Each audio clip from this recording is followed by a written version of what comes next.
2023లో elections అయ్యాక ఎన్నిసార్లు సమావేశాలు జరిగాయి. ఓసారి బడ్జెట్కి వచ్చారు, అంతకు ముందు కూడా వచ్చారు. అందువల్ల ఇప్పటికిప్పుడు మనం కంక్లూజన్లు తీయలేం కదా. ఏం జరగలేదని ఎలా కంక్లూజన్కి వస్తాం. ఇప్పుడు ఎన్ని ఒక 2 ఏళ్ళు జరిగినాయా, 3 ఏళ్ళు జరిగినాయి. ఈ లాస్ట్ 1 ఇయర్లో ఎన్ని సెషన్స్ జరిగాయి. సో అందులో కొంతకాలం ఆయన అనారోగ్యంతో కూడా ఉండే. సో అందువల్ల ఎన్ని సెషన్ జరిగాయి కనుక రాడు వస్తాడు అని కంక్లూజన్కి రాగలం. ఫస్ట్ పాయింట్ రావాల్సిందే అన్నది నిజం. ప్రతిపక్ష నాయకుడిగా నువ్వు బాధ్యతల్లో ఉన్నప్పుడు ఆ మాటకంటే ఎమ్మెల్యేగా ఉన్నాడు, ప్రతిపక్ష నాయకుడు ఉండాల్సిన అవసరం లేదు. నువ్వు ఎమ్మెల్యేగా బాధ్యత ఉన్నప్పుడు సభకు రావడం అనేది ఒక ప్రాథమిక కర్తవ్యం. దానికి అయితే మన నియమ నిబంధనలు ఎక్కడ సభకు రాకపోతే సస్పెండ్ చేస్తాం, సభ్యత్వం రద్దు చేస్తామని నాకు ఉన్నట్టు గుర్తులేదు.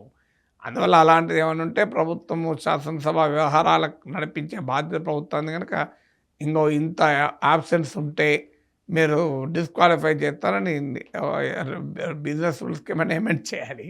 అలాంటిది ఏమీ లేదు. మన డిస్క్వాలిఫికేషన్కు 2 సూత్రాలు. 1 విప్పన్నా ఉల్లంఘించాలి. 2 స్వచ్ఛందంగా ఒక రాజకీయ పార్టీ సభ్యత్వాన్ని వదులుకున్నట్టు voluntarily giving up the membership of the house party అనాలి. ఈ 2 లేనప్పుడు ఒక వ్యక్తి రాకపోయినా ఏమీ చేయలేము. సో దానిపైన శిక్షలు ఏమీ లేవు. సభ్యత్వం రద్దవుడు అలాంటిది అలా పెట్టినప్పుడు ఏమున్నది సంతకం పెట్టి వెళ్ళిపోతారు. సో ఇంత సమయం ఉండాలి అని మన ఒక సభ్యుడిని బలవంతం చేయగలమా? అల్టిమేట్గా ఇది ప్రజాక్షేత్రంలో తేలాల్సిన అంశం.